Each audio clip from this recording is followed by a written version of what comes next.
Bienvenue dans le podcast Gang de copines. Je suis Elodie et dans ce podcast, je discute avec des femmes qui me parlent d'une de leur histoire d'amitié. Parce qu'aujourd'hui, mes amies ont toutes et chacune une place tout à fait particulière dans ma vie et je sais que je ne suis pas la seule, qu'on est nombreuses à s'appuyer sur la sororité. Alors voilà, j'ai juste envie d'exposer la beauté et la puissance des amitiés féminines. Parce qu'on a toutes de belles histoires à partager. Bonjour Aude. Bonjour Elodie. Alors Aude, tu as 31 ans, tu vis à Le Quesnoy et tu es maman d'un enfant. Est-ce que tu peux expliquer ta situation professionnelle parce que je pense que tu le feras beaucoup mieux que moi. Clairement, je suis en transition actuellement. J'ai monté une boîte il y a 3 ans sur l'expérience digitale dans le domaine de la culture et des arts, donc permettre d'augmenter les visites des musées avec un apport technologique, mais pour recréer du lien social. Et cette aventure s'achève cette année, puisque je suis en cours de liquidation judiciaire. Et dans la foulée, un petit rebond, j'ai signé un CDI dans une ESN en tant qu'UX designer. Ok, tu peux nous expliquer ce que c'est le job d'UX designer ? L'UX design, c'est basé sur des méthodologies et des process créatifs pour aider à créer un parcours pour améliorer l'utilisation de solutions, de produits auprès des usagers qui les utilisent, donc questionner même l'utilisateur sur ses besoins pour avoir une solution claire pour lui. Merci pour ces précisions et j'ai hâte qu'on commence à rentrer dans le vif du sujet avec les amitiés féminines, mais avant ça, on va commencer par parler de l'amitié femme-homme. Parce qu'à un moment de ta vie, t'as eu plutôt des amis hommes. C'était quand ? Ça remonte à loin, puisque à la base je me considérais comme garçon manqué.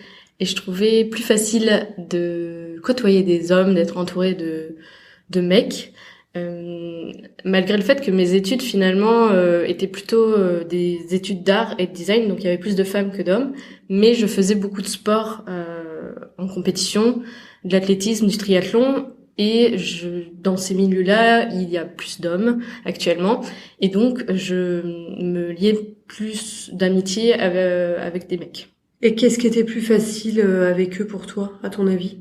Je me sentais plus à l'aise, j'avais l'impression que c'était plus facile, que ça permettait d'ancrer une relation plus long terme. Je me prenais pas la tête, je créais du lien, et je crois que ce qui me vient surtout en tête, c'est la sincérité. Je trouvais que je l'avais avec des hommes. D'accord, ok. Mais il y a quand même un moment dans ta vie où tu as été déçue par certaines amitiés masculines. Qu'est-ce qui s'est passé ? Alors, plusieurs cas de figure. J'ai pas envie de faire de généralité ici, mais par exemple, quand j'étais dans une relation d'amitié avec un homme qui était célibataire, au moment où il se mettait en couple, plus de son, plus d'image, ouais. Et j'avais une sensation de vide et de comme si quelque chose avait lâché et que je me retrouvais toute seule. Donc c'est pas confort comme non, comme sentiment et sensation. Et sinon c'est surtout pour la plupart, j'ai pas non plus envie de faire de généralité, c'est que ça se transformait en relation, il y avait du rapprochement, c'était plus vraiment de l'amitié pour moi. Et à ce moment-là où tu privilégiais, on va dire, les amitiés hommes-femmes, comment tu voyais plutôt les amitiés, toi, avec d'autres femmes ? J'avais quand même beaucoup d'amies femmes à l'époque, plus des copines, et je me suis rendu compte que c'était beaucoup du commérage, des chichis, et à un moment ça clash pour des détails qui font qu'on se prend la tête. Et pour moi, j'avais pas envie de mettre l'importance là-dedans et de l'énergie. Et du coup, j'avais aussi remarqué que dans un groupe, une femme n'était pas là, ça parlait sur son dos, et j'avais une drôle de sensation à ce moment-là. Et comme exemple tout con, j'ai fait de la natation synchro et j'ai arrêté parce que à l'époque ma meilleure amie avait monté le club contre moi. En tout cas, c'est ce que j'ai ressenti, et ça m'est aussi déjà arrivé dans d'autres milieux sportifs. Pourquoi tu as eu besoin de te rapprocher des femmes ? J'ai eu besoin de me rapprocher des femmes, déjà suite aux déceptions de mes amitiés hommes-femmes, et surtout pendant ma vie d'entrepreneur. Donc là, c'est le moment où tu vas nous parler d'Eden, c'est ça ? Effectivement, je vais parler de mes 3 dernières années finalement qui ont été dessinées par ma vie d'entrepreneur et j'ai eu envie et besoin de me rapprocher de femmes parce que je trouvais que dans la création d'entreprise, ma logique correspondait plus avec des échanges que je pouvais avoir des femmes et j'ai rencontré Eden lors de la réalisation d'un projet pro qui m'a amené à créer un parcours digital dans la ville de Roubaix. Et donc, travailler avec une galerie d'art où Eden travaillait en tant que chef de projet. Et en fait, ça a tout de suite matché. Il y a eu beaucoup d'atomes crochus. Je me suis tout de suite sentie à l'aise avec elle. Et donc, voilà, échange fluide. Je trouve qu'elle a une très belle intelligence. Et j'ai tout de suite eu de l'admiration pour elle, même parfois tellement admirative, elle m'impressionnait et donc voilà, c'est elle finalement qui m'a fait émerger l'idée que les femmes sont très intéressantes et pendant un temps je vois que je m'étais beaucoup voilé la face alors que là c'était juste un waouh, quelle puissance, quelle force de réflexion et puis en plus je l'ai côtoyée pendant ma grossesse donc l'année dernière. Et comme en tant que femme, je me métamorphosais, il y a eu une transformation aussi physique. Ouais. J'avais envie aussi de me rapprocher de personnes féminines. Avec Eden, vous vous êtes pas uniquement côtoyés dans la vie professionnelle, vous vous êtes vus aussi en dehors? Oui, ce qui est arrivé très vite, c'est le projet pro était cool, mais on avait envie de se retrouver aussi ailleurs que par les projets, par les taf, et donc voilà, on a commencé à se côtoyer en dehors et à échanger beaucoup plus d'univers. Elle m'a fait découvrir le milieu de la culture et des arts que j'avais quitté depuis longtemps et que je souhaitais remettre un pied dedans. Et grâce à elle, dans la métropole lilloise, j'ai découvert vraiment une bulle d'art, de culture qui m'a fait le plus grand bien. Et donc on partageait encore plus de choses ensemble, potentiellement un projet futur, je ne sais pas. Ok. T'as pas réussi à te limiter à une seule personne, me parler d'une seule histoire d'amitié féminine, mais pourquoi? J'ai eu du mal à concevoir de parler d'une seule personne parce que tout au long de ma vie, j'identifie plusieurs personnalités fortes, des amies femmes du coup qui m'ont fait avancer sur mon chemin et qui sont même arrivées sur mon chemin par des rencontres pas attendues. Et donc je me nourris de ça, que ce soit dans l'univers pro, perso et autres. J'adore rencontrer et ça me marque et je sais que après j'avance avec plusieurs entités en même temps et donc là plusieurs femmes amies que je ne pouvais pas sélectionner juste une. D'accord, ok. Moi, je comprends ça très fort parce que moi aussi, j'ai dans mon entourage plein de femmes et des amies qui m'apportent chacune des choses différentes et en même temps totalement complémentaires. Donc, c'est vrai que c'est dur de dissocier une amitié ou d'en choisir une par rapport à une autre. Donc, on a déjà parlé d'Eden et tu as aussi envie de me parler de Mathilde et c'est l'amie que tu connais depuis le plus longtemps. Tu la connais depuis combien de temps? Je dirais 27 ans. Ah oui, ok. Tu l'as rencontrée comment? Et qu'est-ce qui a forgé votre amitié? Qu'est-ce qui l'a nourrie aujourd'hui? C'est quoi l'histoire de cette amitié aujourd'hui? Premièrement, je voulais lui rendre hommage de toutes ces années d'amitié. Cool. Et aujourd'hui, nous sommes à distance, mais le lien est toujours là. Et donc, comment l'as-tu rencontrée? C'était à la maternelle, donc pas trop de souvenirs. Je pense qu'on s'est côtoyés dans les différentes classes. D'ailleurs, j'ai retrouvé une photo. On est dans la même classe. Ah. Et on s'est aussi côtoyés chez la même nourrice qui gardait avec sa sœur et mon petit frère. Et en plus, elle vivait à 5 minutes de chez moi. Donc, je pense... on a créé du lien aussi en dehors de la maternelle, même si à l'époque, on pouvait pas se déplacer toute seule. Mais... voilà, la proximité des deux habitats faisait que on se voyait souvent. Et donc vous étiez tout le temps à deux? Non. Non. On s'est très vite entendu avec deux autres potes et donc on se retrouvait surtout le week-end après les cours parce que là c'était au collège donc beaucoup plus âgé. et aussi notre nana, et en fait on partait en colo ensemble, on faisait beaucoup de choses ensemble, enfin on était cul et chemise, et donc en fait ça agrandissait le cercle au fur et à mesure. Alors que aujourd'hui, on vit à 600 kilomètres l'une de l'autre, Ouais. et la vie a fait que nous avons des vies très très différentes. Ça reste malgré tout ma meilleure amie, je pense, et la plus ancienne, et celle que j'ai envie d'appeler quand il y a quelque chose qui va pas bien. D'accord.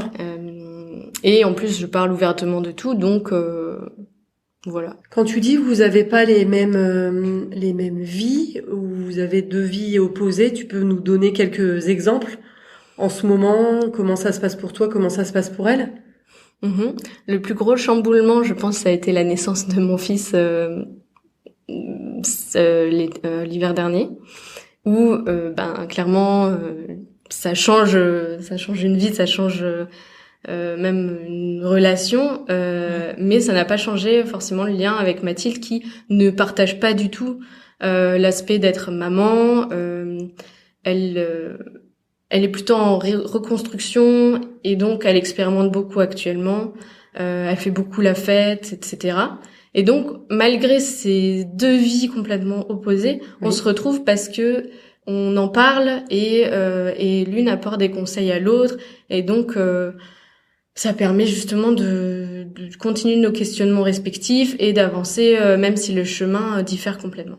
D'accord. Il y a un petit truc, je crois, que vous avez très très envie de faire ensemble et que vous avez jamais fait, c'est quoi? Effectivement, c'est de partir en vacances. Donc, Mathilde, si tu m'écoutes, il faut qu'on se cale une date. L'invitation est posée. Avec Mathilde, est un souvenir le plus vieux, je crois, qui a un nom spécial. Oui, nos moments fontaines. C'est un peu étrange comme nom. Un peu. Ouais. En fait, entre nos deux maisons, donc les logements de nos parents, il y avait une place avec une fontaine, et c'était notre point de rendez-vous justement pour parler tard le soir, et on se retrouvait là, que ce soit toutes les deux ou avec nos potes de l'époque. D'accord. Ça, c'est le souvenir le plus ancien. Et quel est le souvenir ou le moment, qu'est-ce qui est le plus précieux aujourd'hui dans ton amitié avec Mathilde? Je crois que c'est ses attentions, en fait. Voilà, comme je le dis, on est à distance, mais elle a toujours le mot, la petite attention qui fait que c'est réconfortant. Là, comme exemple, c'est le cadeau de naissance de Marcel, donc mon fils. Elle m'a offert une boîte avec plein de choses, des carnets vierges, albums photos, etc., pour que je puisse mettre les souvenirs de son enfance dedans. Et donc c'est toujours très touchant, réfléchi. Elle a toujours le cadeau très juste, et ça tombe tout le temps au bon moment. Donc voilà. Alors la troisième et dernière amie dont tu vas nous parler, c'est Camille. Oui, Camille. J'ai fait mes études de design avec elle, donc sortie du bac. C'était l'école supérieure des arts appliqués à Roubaix, donc l'ESAT pour ceux qui connaissent. Et c'est comme ça que toutes les deux nous avons débarqué dans le Nord. Moi je venais d'Alsace et Camille du Mans. Et la première fois que je l'ai rencontrée, c'était lors des sélections, parce qu'on passait encore des examens avec des épreuves, etc. Ouais. Donc sélectionnée sur dossier. Et c'est la seule personne à qui j'ai parlé. Et par contre, à ce moment-là, je me suis dit, oh là là, elle a l'air vraiment trop sérieuse, coincée, etc. Et à la rentrée, c'était la seule que je connaissais de vue. Et donc, je me suis dit, j'aime bien avoir des têtes connues et me baser là-dessus au début. Ça me rassure. Donc, je me suis dit, bon, allez, je vais lui parler quand même. Et on s'est tout de suite avoué que on avait eu toutes les deux une drôle d'impression vis-à-vis de l'une de l'autre. Et petit à petit, en fait, c'était vraiment une amitié forte tout de suite, après ces préjugés passés. Et donc, là, c'était un peu les années de la liberté, parce que tu sors du lycée, t'as ton indépendance parce que tu vis loin de chez tes parents, t'as ton appart, etc. Donc beaucoup de soirées. On a fait un peu les 400 coups ensemble. On débarquait en robe de soirée en classe, alors qu'on n'avait pas dormi de la nuit. Enfin bref. C'était un peu l'explosion de joie, de liberté, de belles rencontres aussi. Enfin voilà. D'accord. Et maintenant? Du coup maintenant, j'ai la chance qu'elle soit proche du point de vue géographique. Elle est à Bruxelles avec son compagnon et sa petite fille de 2 ans. Et donc on a gardé le lien et on se voit à peu près une fois par mois, on essaye. Je crois que Camille, c'est aussi quelqu'un que tu admires. Oui, et finalement, je crois que c'est le lien que j'ai entre les trois, parce que donc je l'avais pas forcément vu avant, mais je les admire toutes les trois pour des choses différentes. Et Camille, je l'admire pour sa force de rebond vis-à-vis de ce qui s'est passé pour elle pendant le Covid niveau pro, et donc elle a su rebondir en se disant bon bah maintenant je décide de ce que je fais, comment j'utilise mon temps, comment je le sectionne pour bosser sur d'autres sujets qui m'importent comme l'art, le fait de devenir artiste, de pousser ses œuvres et d'avoir du temps pour ça, donc même de se créer un atelier. Avec une petite fille de 2 ans justement qu'elle a aussi pris le temps d'élever pendant les mois où c'était le Covid, où elle a pu passer du temps avec elle et choisir le moment où elle se positionnerait pour reprendre un boulot, reprendre la vie pro en main. Et ça, je suis très admirative parce que elle est très vite pour moi, je trouve. D'accord. Ces 3 amies, elles se connaissent? Du tout. En tout cas, peut-être qu'elles se sont croisées, je m'en rappelle plus. En tout cas, Eden non, parce que c'est plus frais. Mais Mathilde et Camille peut-être à un anniversaire ou autre. Mais en tout cas, elles se connaissent via ce que je dis de l'une et de l'autre à chacune, parce que j'en parle. Elles sont toutes au courant que elles existent, on va dire. D'accord.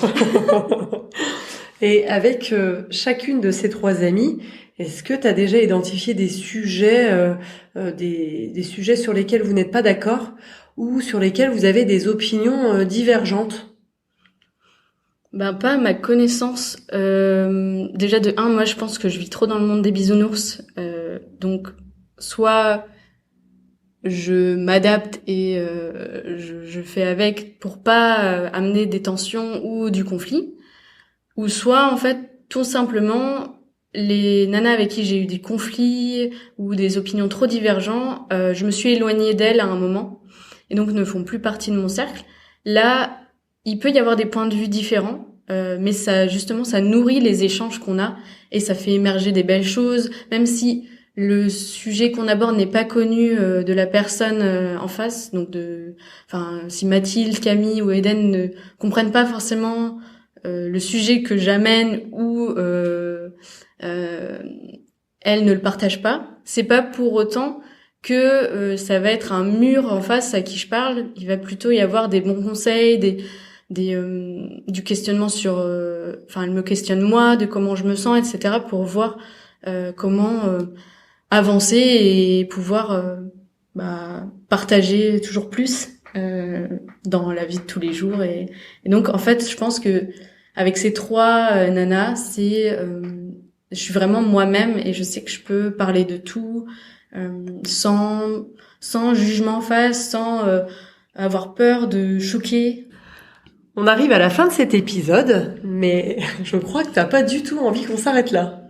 Effectivement, je pourrais te parler de Léa, Lucie, Louise, Alizée, Adeline ou encore bien d'autres. Et donc, clairement, cet exercice m'a permis de remettre le nez dans les photos, les moments vécus. Donc, premièrement, je t'en remercie. Et je remercie les réseaux sociaux qui sont là pour rappeler les souvenirs. Et ça m'a montré aussi que tout au long de ma vie, des femmes étaient présentes et sont toujours présentes. Elles m'enrichissent et voilà, je les remercie d'être là. Et ça va à l'encontre de pas à l'encontre. Plutôt, ça s'oppose à mon début de podcast qui parlait de l'amitié homme-femme. Et finalement, j'avais presque oublié qu'en parallèle, je menais quand même des fortes amitiés avec des femmes. Ouais, ça t'a permis de te rendre compte que finalement, toute ta vie, tu as pu expérimenter la puissance et la beauté des amitiés féminines. C'était l'épisode 7 du podcast Gang de copines, un épisode vraiment très dense qui reflète la pluralité, la diversité des amitiés, celles qu'on construit tout au long de la vie et dans des contextes différents. Alors je sais pas si vous l'avez déjà remarqué, mais depuis le début du podcast, il n'y a vraiment pas un épisode qui se ressemble. Moi j'adore ça, mais je suis curieuse de savoir ce que vous en pensez. Donc laissez-moi un petit message sur Instagram, sur le compte Gang de copines podcast. Et pote, ça s'écrit toujours comme une pote. On se retrouve dans 15 jours pour le prochain épisode. Et d'ici là, je vous souhaite de passer de très jolis moments avec vos amis.